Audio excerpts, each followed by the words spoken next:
최근 인기를 끌고 있는 드라마나 영화의 내용을 보면 두 가지 큰 주제가 드러나고 있는 것으로 보여집니다. 하나는 과거로의 회귀, 즉 자기 인생을 뒤흔들었던 중요한 과거의 시간으로 돌아가는 것을 말하죠.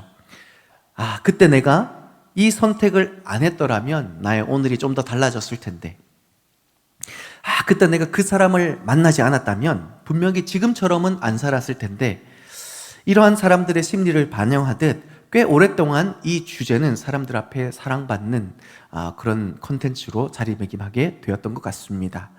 또 하나는 기억상실증이나 죽음이라든지 인생의 이 큰 위기 앞에서 휴머니즘적인 요소, 예를 들어 사랑이라든지 가족이라든지 우리의 삶에 뭐가 더 중요한지를 생각하게 만드는 그런 휴먼 드라마가 또 최근에 인기를 끌고 있는 것 같습니다.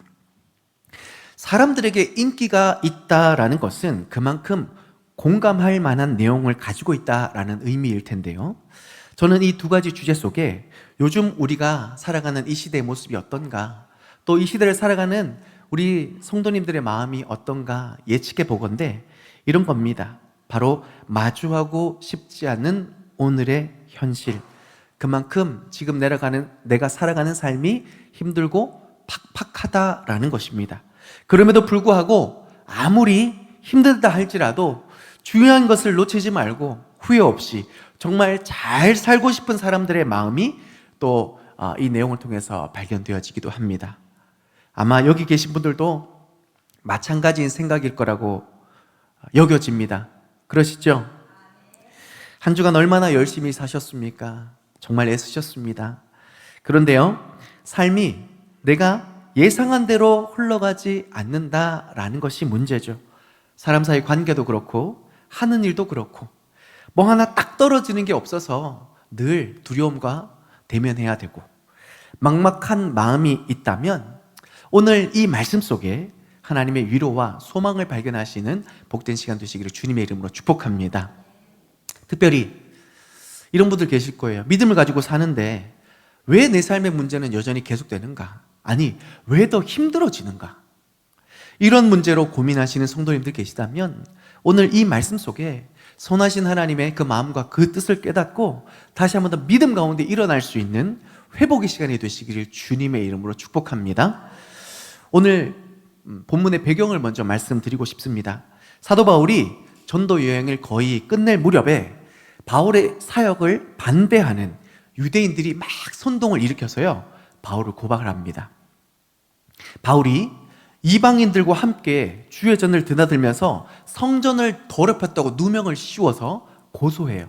이 일로 인하여서 바울이 매를 맞고 이래저래 끌려다니면서 갖가지 어려운 일을 당하게 됩니다.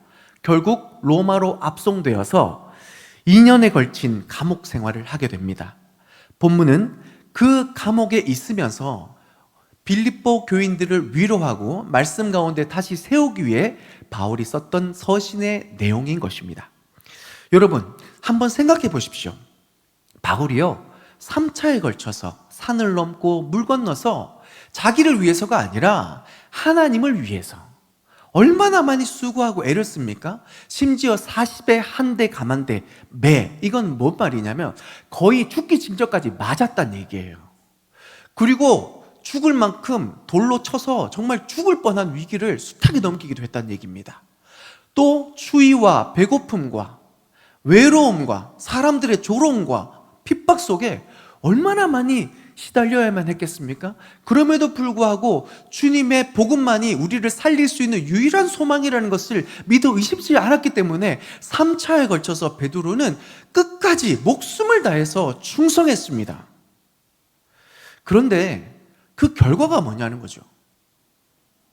고소를 당해서 지금 감옥에 갇혔습니다. 누가 봐도 이거 정말 시험거리 아닙니까? 하나님, 이거 정말 해도 너무한 거 아닙니까? 제가 지금 그동안 뭐 했는지 까먹으셨어요? 한순간에도 제가 대충 한 적이 어디 있습니까? 거의 죽을 뻔한 위기를 그렇게 숱하게 넘겨가면서 내가 아니라 하나님을 위해서 제가 애썼잖아요. 그런데 결과가 이거서야 되겠습니까?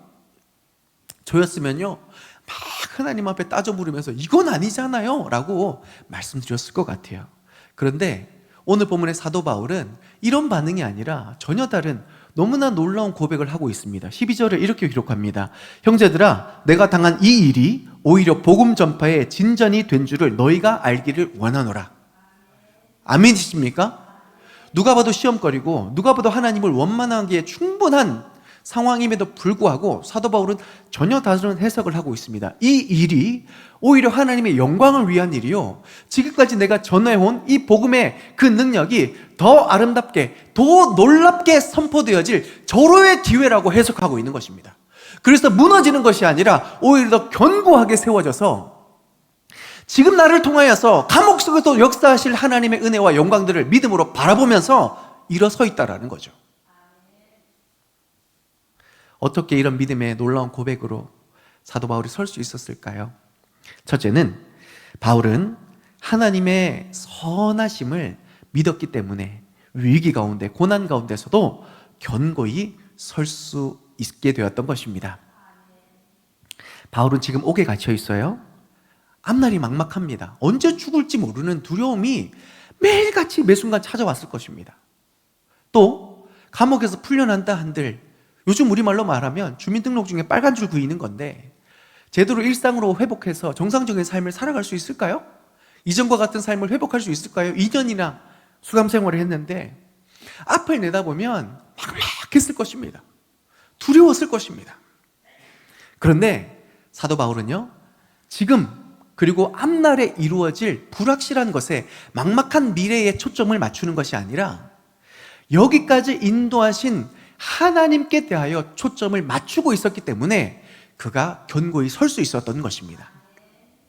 사도 바울은요, 이미 빌립보에서 옥에 갇힌 적이 먼저 있었습니다. 빌립보 지역에 전도하다가 점치는 여자아이를 구원해 주죠. 여러분 아실란가 모르겠지만 점치는 귀신, 접신하는 분들은요, 일상적인 삶을 살아가지 않고 굉장히 괴로운 일상을 살아가다가 시름시름 앓다가 죽는 경우가 꽤 있어요. 사도 바울이 지금 그런 인생을 살아가는 한 여종을 구원해 준 겁니다. 얼마나 귀한 일입니까? 그런데 문제는 그 종을 데리고 수입을 벌던 주인이 화가 난 거죠. 자신의 수입이 끊어진 겁니다. 그래서 바울을 고소하죠. 거기서 매 맞고 옥에 갇힙니다. 그때 바울은 하나님을 원망했을지도 모릅니다. 하나님, 이게 무슨 일입니까? 주의 이름으로 기적을 행하고 은혜를 베풀고 능력을 베풀었는데 어떻게 결과가 이거죠? 그런데 그 감옥 속에서 바울은요, 죄인 중에 괴수였던 자기를 구원해내시고, 그냥 죽어도 아무 상관없는 그 죄인 중에 괴수를 구원해내실 뿐만 아니라 그의 영광을 위해 복음의 전도자로 사도로서 써주신 것에 너무너무 감사가 일어났던 겁니다. 그래서 그 옥중에 갇혀있음에도 불구하고 하나님을 찬양했던 거죠. 그 찬양을 그 감옥에 있는 모든 죄수들이 듣습니다. 이게 무슨 일인가 하고 있는 그때에 지진이 일어나죠. 그리고 그 차고가 풀리게 됩니다. 수갑이 풀리게 되죠. 그리고 노임을 받게 됩니다. 자유가 선포됩니다. 뿐만입니까? 그 옥에 갇혀있던 모든 죄수들이 하나님의 영광을 바라볼 뿐만 아니라 그 감옥을 지켰던 간수와 또 온 가족이 예수의 이름으로 구원받게 된 역사를 기억하고 계십니까? 바울은 돌아봤더니 그 감옥 속에서도 하나님의 일을 실수함 없이 이루어 가시는 하나님의 은혜와 능력을 경험했습니다. 그러니 내가 지금 감옥에 있지만, 앞을 내다보니 너무너무 막막하지만 하나님은 곧 여기서도 실수함 없이 그분의 일을 이루시는 충분한 능력이 있으신 분이심을 그가 인정하였기에 그 감옥 속에서도 절망하지 않고 믿음 가운데 승리할 수 있었던 것입니다. 어떤 한 목사님이 우리 인생을 이렇게 표현하더라고요. 우리 인생을 마치 노를 젓는 것 같이. 여러분 혹시 카누 아십니까? 좁고 긴 그 배. 그 배는요, 노를 뒤로 젓습니다. 앞으로 젓는 게 아니라 뒤로 져요. 뒤로 져면 앞을 볼 수 있습니까? 없습니까? 못 보죠. 그런데 우리가 그래도 힘을 내어서 용기 있게 확신을 가지고 노를 저을 수 있는 이유가 뭐예요? 뒤돌아보니까 잘 가고 있거든. 잘 왔거든. 우리의 인생도 마찬가지입니다. 불확실한 오늘날의 현실을 우리가 살아가면서 오늘, 내일을 쳐다보면 막막하고 답답하고 힘이 들 수 있습니다. 그럴 때 여러분, 뒤를 한번 보세요.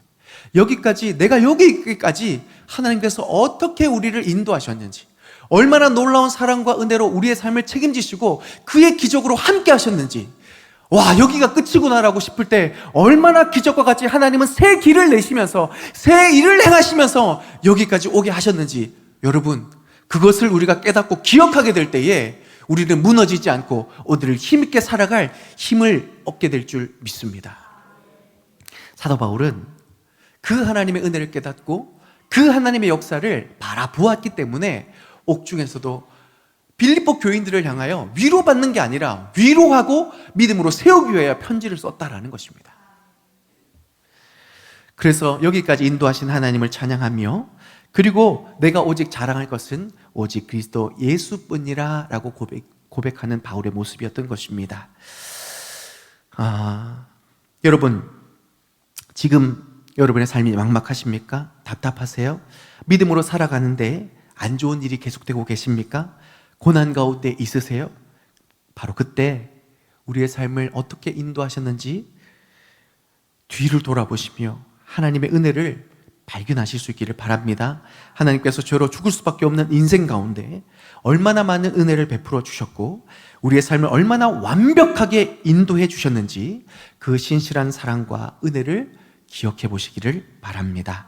우리가 여기까지 올 수 있었던 것도 다 주님의 은혜인 줄 믿습니다. 그 주님의 실수함 없는 인도하심이 우리가 살아갈 모든 날, 모든 시간 속에서 반드시 함께 해주실 줄 믿습니다. 그래서 주님이 이사야 41장 10절의 말씀, 이렇게 말씀하시죠. 다 같이 읽겠습니다. 두려워하지 말라, 내가 너와 함께 함이라. 놀라지 말라, 나는 내 하나님이 됨이라. 내가 너를 굳세게 하리라. 참으로 너를 도와주리라. 참으로 나의 의로운 오른손으로 너를 붙들리라. 아멘. 오늘을 생각하고 내일을 생각하면 두려운 마음이 들죠. 그런데 하나님이 함께 하시는 줄 믿습니다. 놀라지 마십시오. 하나님이 우리와 함께 하시고 그의 의로운 손으로 우리를 굳세게 붙들어 주실 줄 믿습니다. 그래서 우리의 인생은 안전할 수 있고, 그래서 우리의 인생은 소망이 있는 것입니다. 하나님이 함께 하시기 때문이죠. 뒤를 돌아보십시오. 얼마나 하나님의 은혜가 아름답게 우리의 삶에 펼쳐졌습니까? 그 하나님이 오늘을, 우리의 내일을 붙들어 주실 줄 믿습니다. 둘째로요, 사도 바울은 지금 이 막막한 현실 또한 하나님의 선한 계획 가운데 있다라는 것을 믿음으로 바라보았습니다. 이 막막한 현실도 하나님의 선한 계획 가운데 있는 줄 믿습니다. 사도 바울이요, 잡혔습니다. 기가 막힙니다. 야, 하나님이 어떻게 이렇게 나한테 억울한 일을 또 주시지? 수고한 나에게, 헌신한 나에게 기껏 보상이 이건가?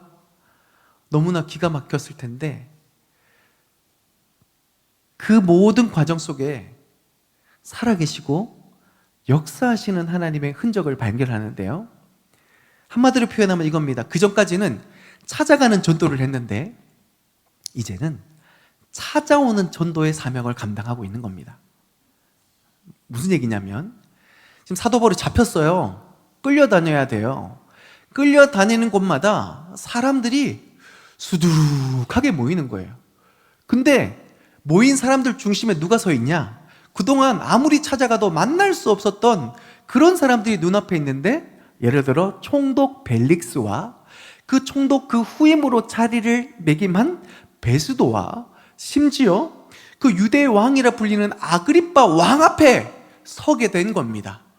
3차례에 걸쳐서 막 전도 여행을 할 때는 도대체 얼굴을 대면할 수 없었던 인물들이 잡히고 보니까 다 그 앞에 있는 거예요. 그리고 뭐해요? 자기를 변호하는 것이 아니라 바로 그 앞에서, 왕 앞에서, 총독 앞에서 허다하게 모인 무리들 앞에서 예수 그리스도의 부활과 그분이 참된 우리의 구원이시고 이것이 우리가 들어야 될 진정한 복음이라는 것을 가감없이 선포하게 됩니다. 그가 당면한 문제들을 생각해보면 억울한 일이고 기가 막힌 일이고 도저히 받아들일 수 없는 일이라고 생각되었는데, 생각을 바꾸어서 하나님을 바라보니까 하나님이 지금 무슨 일을 나를 통하여 행하고 계신지를 바울이 발견하게 되었기 때문에 빌립보 교인들에게 걱정하지 마라, 이 일이 오히려 복음의 진전이 되어서 나는 지금 여전히 하나님 앞에 두려움이 아니라 기쁨과 감사로 쓰임받고 있다 라고 고백하고 있는 것입니다. 사랑하는 성도 여러분, 말씀은 이렇게 기쁜데 우리의 삶은 어떨까요? 쉽지 않죠. 제가 이 본문을 묵상하다가 한 목사님이 떠올랐어요. 이 목사님도 참 특별한 이력을 가지고 계십니다. 바울처럼 목사님인데 감옥에 갇혀요. 호주의 어노인팅 교회를 담임하시는 윤치영 목사님의 간증입니다. 이분이 호주에 있는 비행 청소년들을 케어하는 사역을 하셨어요. 그 중에 한 여학생을 이렇게 정말 부모보다 더 부모 같은 마음으로 이 여학생을 살폈는데, 근데 역시 사람은 쉽게 변하지 않는 것 같아요. 그래서 정말 막 이렇게 저렇게 보살피다가 이 여학생이 또 사건을 저지르는데, 남자친구를 사귀었는데 이 여학생이 너무 이 남자친구한테 집착한 나머지 돈도 펑펑 쓰고 못 만나게 한다고 가출까지 한 거예요. 진짜 대단하지 않습니까? 그런데 부모도 포기한 이 여학생을 이 목사님이 그리스도의 마음으로 품고 쟤 데려와야 되겠다, 집에 데려와야 되겠다라는 마음으로 경찰도 못 찾으니까 어떤 방법을 선택했냐면, 자기가 비행 청소년 사역을 한 거잖아요. 그럼 날고 기는 놈들이 다 자기 제자들로 있지 않겠습니까? 애들을 푼 거죠. 야, 걔 좀 잡아와, 걔 좀 데려와, 부모님 품에 집에 좀 들어보여야 되잖아, 쟤 좀 찾아와 라고 얘기해서 제자들이 막 흩어져가지고 갈만한 곳, 비행 청소년은 가는 데가 뻔하잖아요. 다 네트워크가 연결되어 있잖아요. 그래서 잡아왔어요. 찾아왔어요.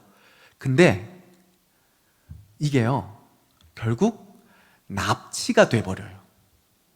납치의 죄명이 돼버려요. 근데 집에 데려와서 야, 이제 정신 차리고 좀 잘 살아야지, 너네 부모님 봐, 얼마나 눈물을 흘리시, 얼마나 고생하니, 제발 좀 그러지 마 라고 했는데 그 말 안 듣고 이윽고 부모한테 왜 나한테 잡아왔냐고, 보기 싫은데 왜 얼굴 이렇게 했냐고 싸우다가 심지어 이 여학생이 부모한테 손찌검을 한 거예요. 부모가 애한테 손찌검을 한 게 아니라 애가 부모한테 폭력을 행사한 거예요. 주변에 있던 친구들이 다 놀래고 정신 차리고 등짝을 때렸는데 이게 집단 폭행이 된 겁니다. 그래가지고 이 목사님이 고소를 당하니까 이 사람 저 사람 다 얽혀 있는 거예요. 사랑하는 사람들이 좋은 일 했다가 지금 다 억울한 누명을 쓰게 된 거예요. 그래서 아닙니다, 이거 제가 다 시킨 거고 제 잘못입니다 라고 해서 감옥을 가게 된 겁니다. 얼마나 억울하셨을까요? 얼마나 마음 아프셨을까요? 3년 동안 부모보다 더 부모 같은 마음으로 애를 살폈는데 이 애가 결국은 고소를 해버리니 얼마나 기가 막힌 일이었겠습니까? 하나님, 딱 여기까지입니다, 저는 못하겠습니다 라는 마음으로 감옥에 들어갔는데요, 울분이 가라앉지 않아요. 근데 현타라고 합니다. 현실 자각 타임이라고. 그 감옥에 들어가면 이런 걸 한대요. 몸에 가지고 오지 말아야 될 마약이나 뭐 이런 거 있잖아요. 가지고 올까봐 옷을 다 벗기고 몸에 있는 모든 구멍을 다 벌려서 조사한답니다. 이런 일 당하면 정말 수치스럽지 않을까요? 이 목사님이 이 일을 당하면서 계속 외쳤답니다. 왜요? 내가 왜요? 내가 왜 이런 일을 당해야 되냐고요. 이제 또 그 감옥으로 들어가서 이불을 덮습니다. 추운 날씨였습니다.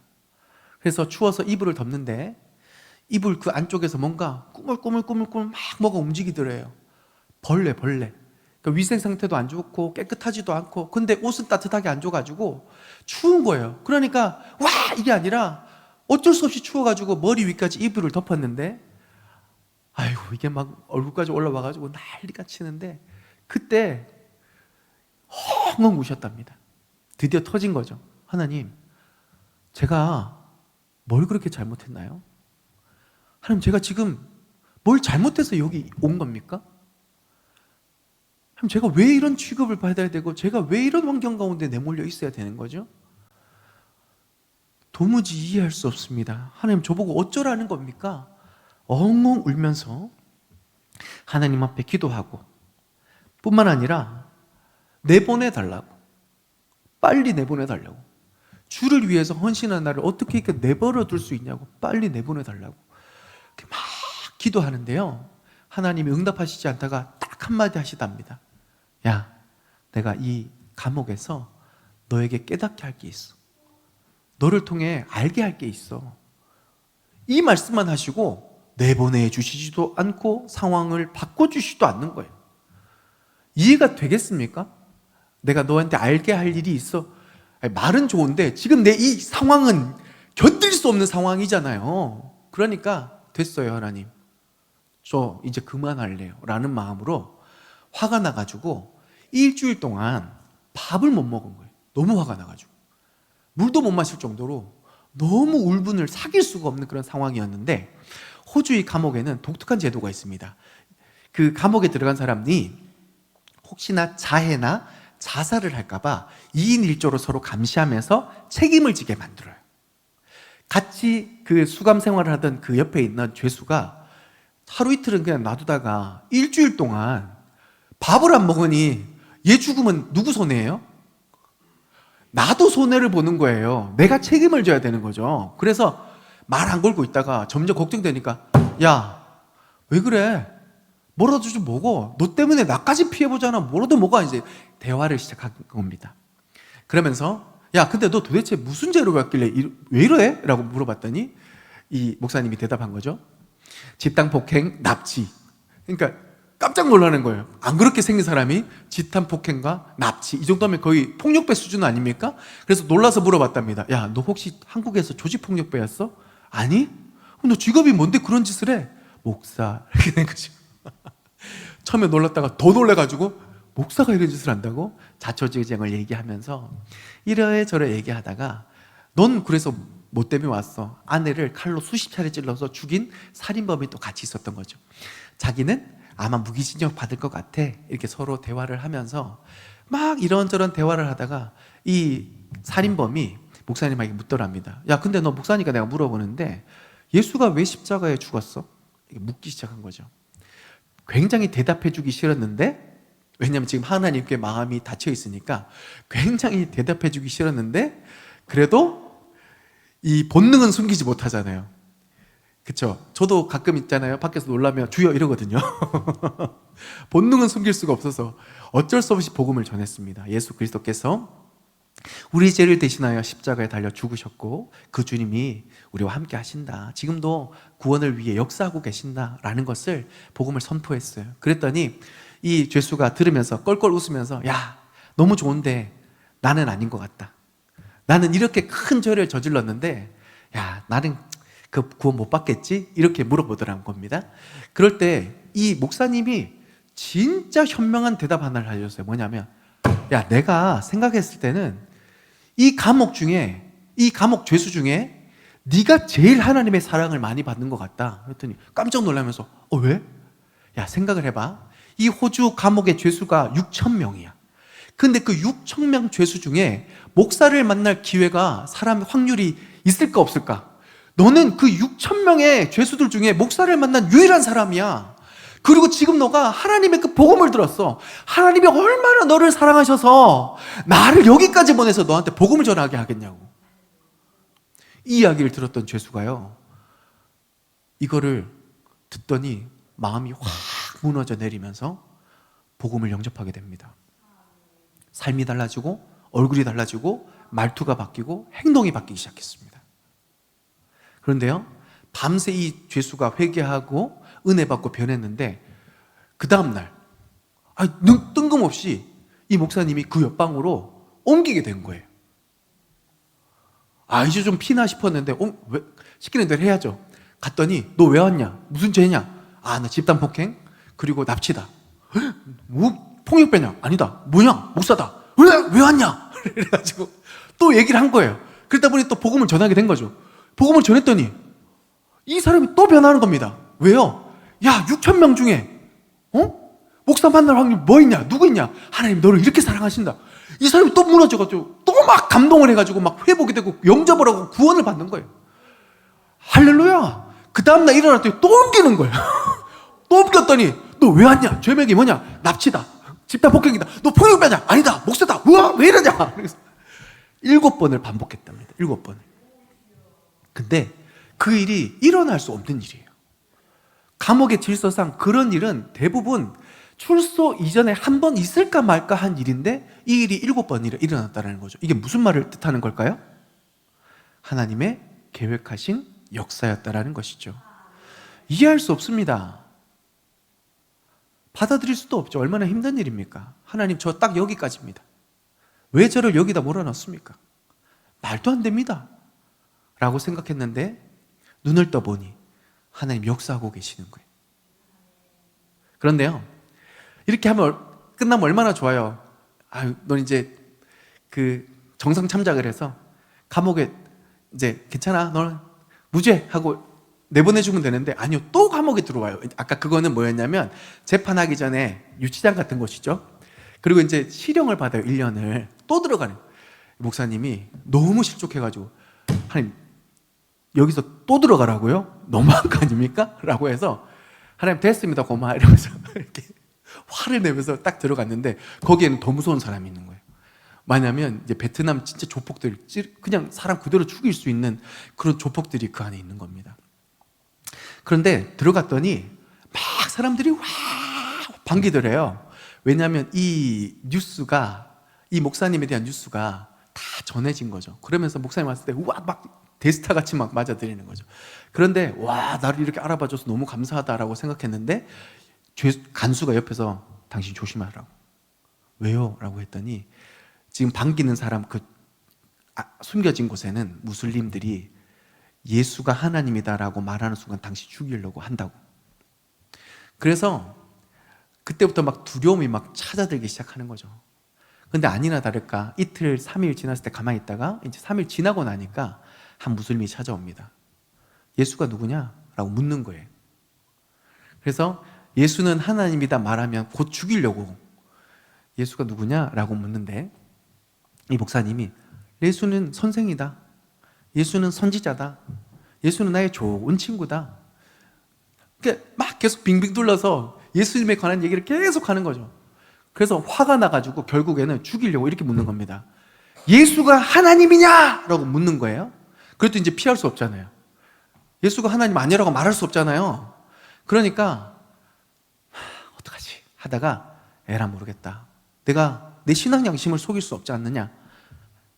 그래, 예수는 하나님이다 했더니 이제 막 그 소리가 높아지니까 이곳저곳에서 구경한 무슬림들이 막 밟고 때리기 시작한 거예요. 그러면 막 잘못했다 막 때리지 마라 이렇게 해야 되는데, 이 목사님이 성령의 은혜를 힘입어서 예수는 하나님이다 막 더 막 큰 소리로 소리를 지르니까 다들 너무 깜짝 놀란 거예요. 그 광경을 봤던 그 감옥에 그 뭐랄까 최고 실세 권력자, 머리가 한 코끼리만한 이런 그 권력자가 있었대요. 그 모습을 보면서 쟤는 뭐가 있다, 쟤는 진짜다 라고 하면서 그 사람과 친해지게 되면서 그 사람에게 복음을 전하고, 그 감옥에서 하나님의 나라의 복음의 그 폭발적인 역사들을 시작하게 됩니다. 치유의 역사도 있고 구원의 역사도 있고, 이 목사님이 하나님 도대체 너무하신 것 아닙니까? 라고 생각되어질 때에 그 모든 상황 가운데 성령이 함께해 주시는, 이끌어 주시는 그 은혜로 담대히 믿음으로 선포했더니 감옥 속에서 하나님의 나라를 이루어가는 놀라운 역사들을 간증하시게 되었습니다. 이 모습을 보면서 사랑하는 성도 여러분, 우리의 오늘을 좀 생각해 봤으면 좋겠습니다. 저도 그렇고요. 제가 신방하다가 또 기억나는 또 한 자매도 있고 이런 거죠. 외국에서 유학 중이었는데요. 이 여자 청년이 외국에서 유학 중이었는데 거기서 하나님을 만난 겁니다. 그래서 너무너무 기쁘고 행복하고 유학생활을 잘하고 있는데 어느 날 기도하다가 한국에 믿지 않는 부모님, 가족들이 생각이 난 겁니다. 그래가지고요, 이 자매가 진짜 귀해요. 그 유학생활을 접고 가족 구원을 위해서 양지로 왔어요.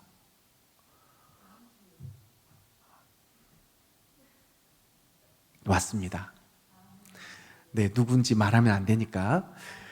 근데 그 자매가요, 처음에 저한테 와서 무슨 얘기를 많이 했냐면, 목사님, 믿음으로 결단해서 왔는데요, 너무 막막해요. 내가 생각했던 거하고 현실이 너무 다르다. 일자리도 없고 뭘 해야 될지도 모르겠고 아는 사람도 없고 내가 도대체 뭘 해야 될지, 내가 왜 이런 결정을 했는지 사실 지금 굉장히 후회하고 멘붕이라고. 그럴 때 이 자매와 참 많은 얘기를 하고 또 기도하고, 하나님 함께 하신다, 하나님 도와주신다, 예배 나와서 막 기도하고 은혜 받고 돌아가고. 사실은 몇 달 전에 연락 왔었어요. 목사님, 저 취직했어요. 감사하다고 전화 온 거예요. 그동안 목사님 얘기하면서 하나님 바라보고 기도했더니 하나님 또 이렇게 응답해 주시네요.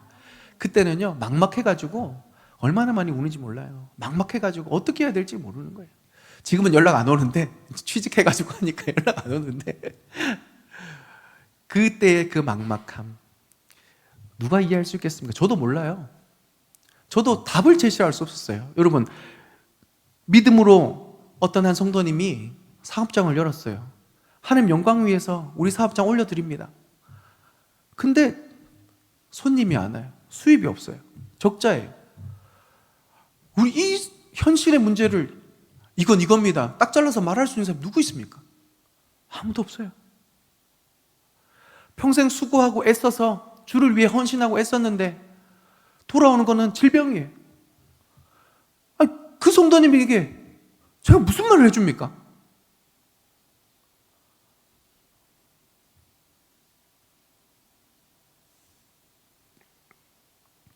알 수 없죠. 우리의 오늘을. 우리 정말 알 수 없습니다. 그런데 그 알 수 없는 오늘의 현실 가운데 살아계신 주님이 함께 하시는 줄 믿습니다. 그 함께 하시는 하나님 앞에 우리가 오늘 믿음으로 순종할 때에 하나님은 새 일을 우리의 삶 가운데 여전히 이루어 가실 줄 믿습니다. 그리고 그 하나님의 일하심 가운데 우리가 견고히 서기 위하여 우리의 연약함을 도우시는 성령을 의지하며 나아가는 우리 성도님들 되시기를 바랍니다. 그럴 때에 막막한 오늘의 이 현실을 딛고 당당히 서서 믿음으로 승리하는 우리 성도님들 다 되실 줄 믿습니다. 말씀의 결론을 맺습니다.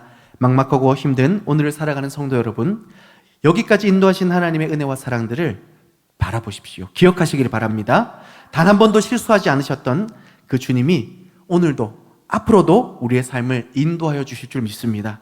그리고 오늘의 막막한 이 현실도 주님의 선하신 계획 안에 있음을 기억하면서 우리의 연약함을 도우시는 성령을 의지해서 오늘의 이 막막함을, 절망을 이겨내고 기대와 소망으로 채우며 살아가는 우리 성도님 되시기를 바랍니다. 우리 마지막으로 찬양할 텐데요, 이런 찬양의 고백입니다.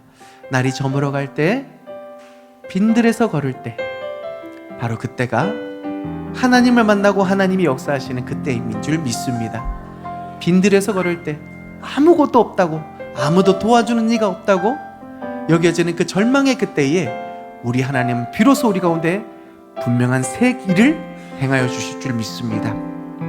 그 하나님을 바라며 우리 함께 찬양하고 말씀을 생각하며 기도할까요?